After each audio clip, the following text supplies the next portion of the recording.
ভালোবাসার শেষ পরিণতি হলো মৃত্যু।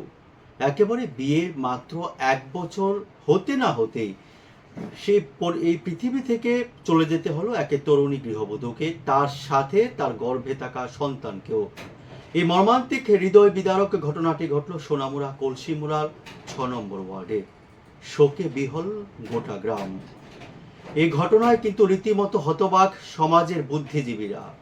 এ বিষয় নিয়ে সংবাদ মাধ্যমের মুখোমুখি হয়ে গ্রামবাসীরা এবং ওই পরিবারের শোকস্তব্ধ সদস্যরা কি বলছে শুনে নেওয়া যাক।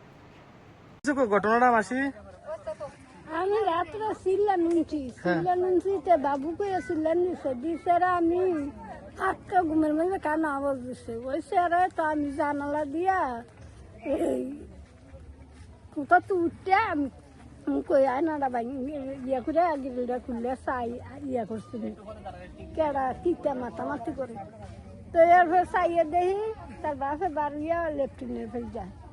তো এরপর তে গরম বাবু কইয়া তে গরো। এরপরে আমার বউরে ডাকছে আমেনা ভাবি আমেনা ভাবি আমেনা ভাবি। আমাকে আমেনা ভাবি ডাকছিস কি আমার কাছে কচ্ছা কিটা কয় সুমুনি ফাঁসি গেলেছে। তো ফাঁসি গেলেছে কইছে এরা গরম হয়েছে গরম যাইয়া ফাঁসি উঠি আমি কিছু দেখছি না কাপড়টা আছে না লাগা এটা গাড়ির তলে করেছে আর এমনি কেক রাখতে আছে কেক রাখতে আছে।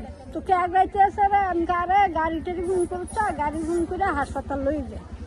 তো এরপরে গাড়ি গুণ করছে করোনা তো গাড়ি আইসে আর নিয়ে গাড়ি তুলছে আর পেটা নিয়ে দিই সঠিক আমি রাত্রে দাও এই সময় জীবিত আসলো জীবিত আছে তারপর আসারে এরপরে হসপিটাল নিয়ে নামাইছে নামাইয়া এখন তারা এমনি মুখটা সুজা করছে কইরা সেটা এরপরে তারা ইয়া করছে এরপরে ইয়া ফেনাবার উঠেছে মুহি দিয়া ফেনাবার উঠেছে ফেনাবার উঠেছে এরপরে এখানকে রেফার করে দিছে হাফাইনে। তো হাফাইনে যাই না টেকো আমি কালোকে যাম আমি একটা কুড়ু কুড়ে এরপরে আমারই গেছি আমিও গেছি। তারা রিপোর্টটা নেওয়ার লেগে একটা গোল মিটিং করতে আছে আমরা কখন আমরা ভোট দেয়